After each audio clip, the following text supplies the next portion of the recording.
In the quiet lowcountry of South Carolina, the Murdaugh family name was a powerful one. For nearly a century, they were untouchable. Their influence stretched across the legal system. Their wealth kept them in the highest echelons of society, and their dynasty was destined to continue for generations.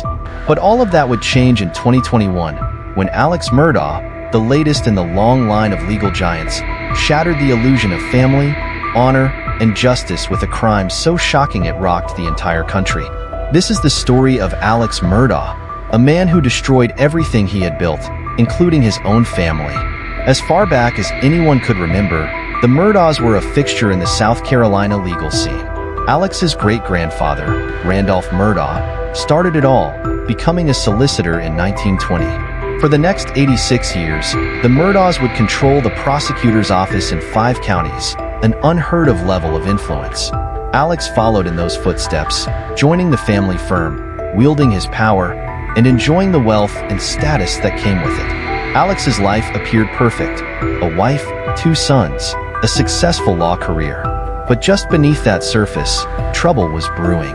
In February 2019, Alex's youngest son, Paul Murdaugh, was involved in a boat crash that would alter the course of their family forever. Paul, intoxicated, drove his family's boat into a bridge, causing a tragic accident that took the life of 19-year-old Mallory Beach. The Murdaughs, as usual, tried to pull strings behind the scenes. They thought their influence could make this nightmare disappear. But this time, things were different. Mallory Beach's death sparked public outrage, and Paul was charged with 3 felonies. For the first time, the Murdaugh family's invincibility was being questioned. The legal pressure, the lawsuits, and the spotlight on the Murdaughs began to grow. But this was only the beginning. On June 7, 2021, a 911 call was placed. It was Alex Murdaugh. In a panic, he told the dispatcher that he had found his wife, Maggie, and his son, Paul, murdered at their family's hunting estate. Paul had been shot in the head and chest, Maggie in the back. Alex's voice cracked as he described the scene. He sounded like a broken man, one who had just lost everything. At first, investigators looked to outside suspects. After all, the Murdaughs had many enemies. Paul's legal troubles had left the family vulnerable to threats, and many wondered if this was a revenge killing. But as the investigation progressed, the truth became more chilling. Over the months following the murders, a pattern began to emerge. Alex Murdaugh was in trouble. Deep trouble? Investigators discovered that Alex had been embezzling money from his own law firm for years, siphoning millions of dollars meant for his clients into his own pockets. He was stealing from the very people he had sworn to represent. But it wasn't just the money. Alex's lies were unraveling. His once solid reputation crumbled under the weight of his financial crimes.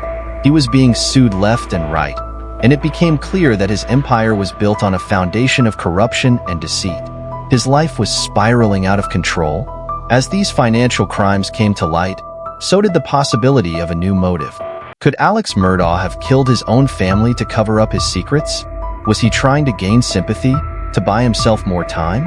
On September 4th, 2021, just 3 months after the murders of Maggie and Paul, Alex's story took another bizarre turn. He was shot in the head on a rural road, a wound that was initially reported as a failed assassination attempt. But once again, things were not as they seemed. Alex had staged the shooting himself. He had hired a former client to shoot him, hoping that his surviving son, Buster, could collect a $10 million life insurance policy. Alex's plan failed spectacularly. By now, it was clear that Alex Murdaugh's world was collapsing. He was arrested, charged with insurance fraud, and soon after, charged with the murders of his wife and son. As the case headed to trial, the nation watched in disbelief. How could a man with everything, a loving family, a prestigious career, generations of wealth and power, end up destroying it all? Prosecutors painted a grim picture during the trial. Alex was a man consumed by greed, desperation, and an overwhelming need to keep his secrets buried. His financial crimes were about to be exposed. He was drowning in debt, his reputation in tatters, and in a final, twisted act of selfishness, he turned on the 2 people who should have been his refuge. During the trial, Alex maintained his innocence. He painted himself as a grieving father and husband, a victim of circumstance. But the evidence told a different story.